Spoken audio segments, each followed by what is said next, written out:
Hello, good morning, students. VKM India is here and you are welcome in orientation. Students, in this video, I am going to make you learn about debate writing. जी हाँ, debate हमारे जीवन का एक ऐसा conversation है जहां हाव हाव ज्यादा होता है, जहां एक दूसरे को गलत साबित करने की, एक दूसरे को कमजोर साबित करने की कोशिशें बहुत बलवती होती हैं, बहुत फोर्सिबल तरीके से, बहुत फोर्स लगा के, बहुत ताकतवर ढंग से हम सामने वाले का विरोध करते हैं. But that opposition never goes to be muscled. शरीर की ताकत वहां काम नहीं करती. वहां आपका एप्टीट्यूड टेस्ट होता है, वहां आपका आपके विचारों का टेस्ट होता है, वहां आपका लॉजिकल टेस्ट होता है, वहां आपका तार्किक टेस्ट होता है. और एक चीज और बताऊं आपको, आपके लॉन्ग राइटअप्स में स्पीच एंड डिबेट दो ऐसे टॉपिक हैं जो आपको पढ़ने के लिए नहीं लिखना है, बोलने के लिए लिखना है.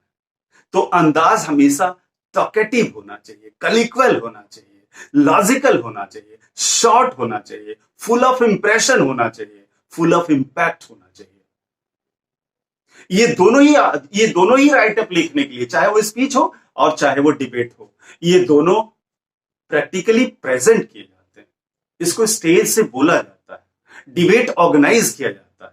दो ग्रुप्स आमने सामने खड़े होते हैं और एक दूसरे की बातों को, एक दूसरे के लॉजिक को अपनी लॉजिक से क्रश करने की कोशिश करते हैं, उसको काउंटर करने की कोशिश करते हैं.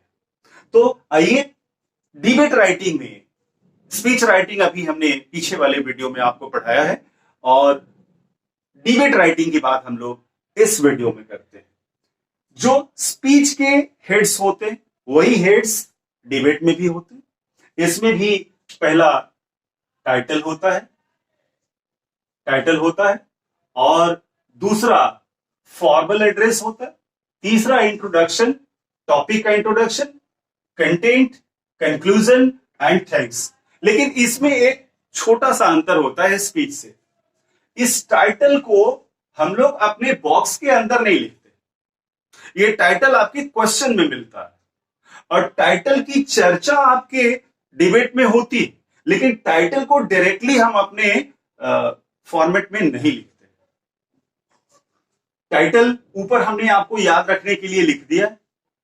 फॉर्मल एड्रेस, इसमें अपने एड्रेस पर, इस संबोधन में अपने एड्रेस पर थोड़ा हट के हम लोग बोलते हैं, सामने वाले को एड्रेस करते हैं और स्पीच की तुलना में ये एड्रेस और छोटा करते हैं.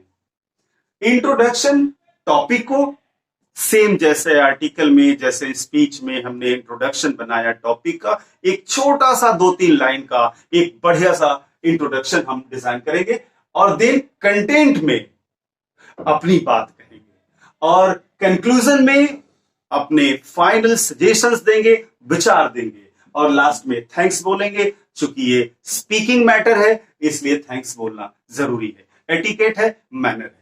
आगे बढ़ते हैं. एक चीज और ध्यान देना होता है, इसके कंटेंट में दो तरह के विचार होते हैं. एक फॉर होता है, दूसरा अगेंस्ट होता है. अगर आप फॉर में बोलना चाहते हैं, फॉर मोशन में बोलना चाहते हैं तो भी ठीक है, और अगर आप टॉपिक के अगेंस्ट जाते हैं तो अब अगेंस्ट में भी आप बोल सकते हैं. एक आम धारणा स्टूडेंट्स में रहती है कि अगर टॉपिक के फॉर में बोला जाए तो मार्क्स अच्छे मिलेंगे. मेरा विचार जस्ट इसके उल्टा है. फॉर में लिखने वाले बच्चों की संख्या ज्यादा होती है. अगर टॉपिक के अगेंस्ट लिखा जाए, लॉजिकल लिखा जाए, अच्छे सेंटेंसेस दिए जाएं और लॉजिक आपके अगर कंसिडरेबल हो तो आपको फॉर की तुलना में ज्यादा मार्क्स मिल सकते हैं, अच्छा रैपो आप कलेक्ट कर सकते हैं. So it depends upon you whether you are going to select for motion or against motion. That is not matter. सो एक चीज फॉर और अगेंस्ट दोनों अपने डिबेट में नहीं लिखना है, सिर्फ एक जिसको आप सपोर्ट करते हैं वो।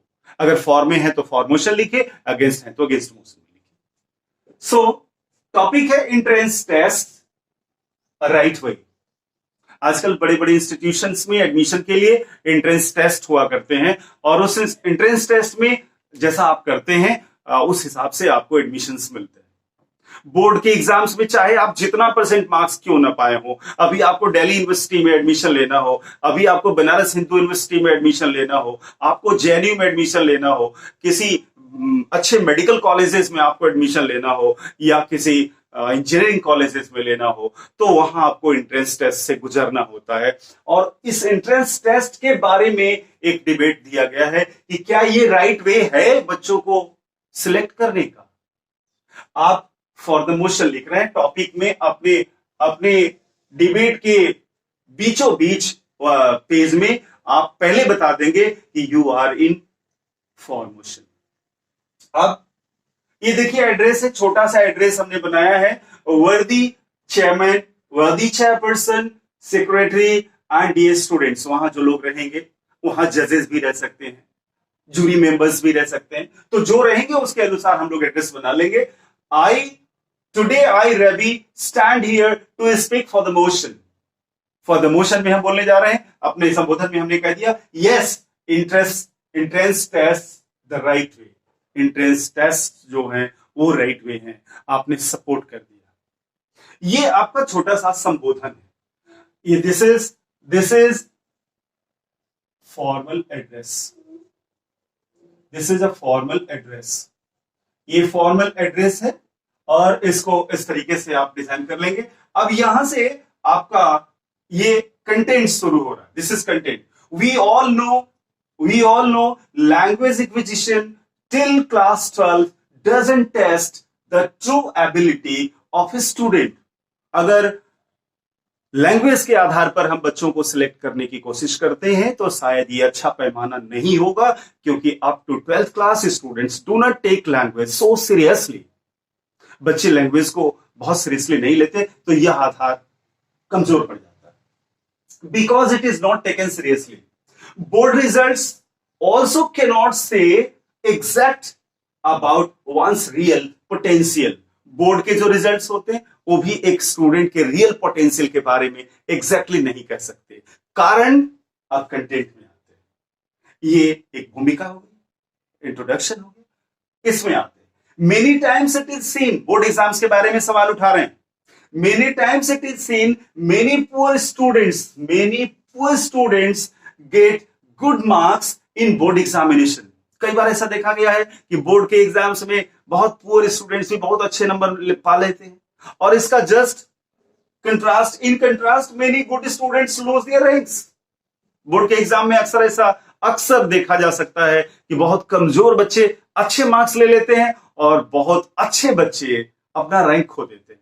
तो बोर्ड के एग्जाम्स पर भी के आधार पर भी हम अच्छे बच्चों का सिलेक्शन नहीं कर सकते। आगे, for entry in a good institution, एक अच्छे इंस्टीट्यूशन में एंट्री के लिए there is no way to select the deserving fellow more suitable than entrance test. Entrance test से ज्यादा सुटेबल कोई मेथड नहीं है अच्छे इंस्टीट्यूशन में दाखिला के लिए, अच्छे इंस्टीट्यूशन में एडमिशन के लिए। आगे, it brings out the real capability of an applicant. Entrance test है जो है वो रियल कैपेबिलिटी एक एप्लीकेंट की बता देते हैं। It is not only the test of one's knowledge. ये एंट्रेंस टेस्ट जो होते हैं वो किसी व्यक्ति के सिर्फ नॉलेज के टेस्ट नहीं होते। क्या क्या होता है इसमें? But unfolds one's time management. एक व्यक्ति के टाइम मैनेजमेंट को ये टेस्ट करते हैं कि वो उस कैंडिडेट का टाइम मैनेजमेंट कैसा है, उसकी सीरियसनेस बताते हैं। And brain sharpness, brain mapping भी करते हैं उसकी कि दिमाग से कितना शार्प है ये। आगे, एंड मेनी मोर, और इस तरह से बहुत सारी चीजें उस स्टूडेंट की उस एंट्रेंस टेस्ट में चेक हो जाता है एज हिज होल पर्सनालिटी, जैसे उसकी होल पर्सनालिटी का एक स्कैन हो जाता है। इसलिए ये फेवर है एंट्रेंस टेस्ट का। आगे अब हम लोग कंक्लूजन पर आते हैं। कंसिडरिंग ऑल दिस, ये सारी चीजों पर विचार करते हुए, आई स्ट्रांगली फील, मैं मजबूती से महसूस करता हूं, that entrance test are the right method for selecting students in good institutions. अच्छे इंस्टीट्यूशंस में बच्चों को सिलेक्ट करने का ये जो एंट्रेंस टेस्ट है, this is the right method. इस मेथड को इग्नोर नहीं किया जा सकता। ये इंट्रो हो गया। किसका इंट्रो? ये इंट्रोडक्शन हो गया टॉपिक का। ये टॉपिक इंट्रोडक्शन हो गया, ये टॉपिक इंट्रोडक्शन हो गया। और ये जो हुआ वो आपका कंटेंट हुआ, और ये जो हुआ वो आपका कंक्लूजन हुआ। कंक्लूजन में आपके अपने शब्द होने चाहिए, आपके अपने विचार होने चाहिए, और वो थोड़ा फोर्सेबल तरीके से होने चाहिए, धारदार होने चाहिए, प्रभावशाली होना चाहिए, आपकी बात दमदार होनी चाहिए। और लास्ट में थैंक यू, ये आपका फॉर्मल थैंक है। तो students, dear friends, VKM India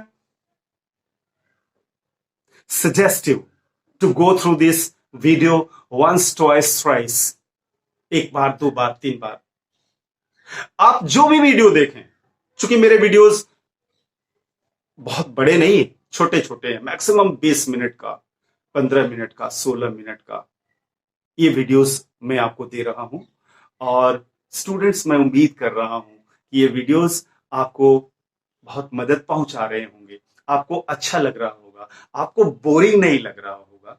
और इन वीडियोस के माध्यम से आप ऐसे राइटिंग सेक्शन के कॉम्प्लिकेटेड टॉपिक्स को बहुत इजीली समझ रहे होंगे, और आपके अंदर एक लिंग्विस्टिक, आपके अंदर एक विचारों का की बाढ़ आती होगी, विचारों का एक सैलाब आता होगा कि हमको जब टॉपिक मिलेगा तो हम उसको इस फॉर्मेट में, इस तरीके से, इस खूबसूरती के साथ अपने पेज पर सजा देंगे। और इसी उम्मीद के साथ wishing you all the best.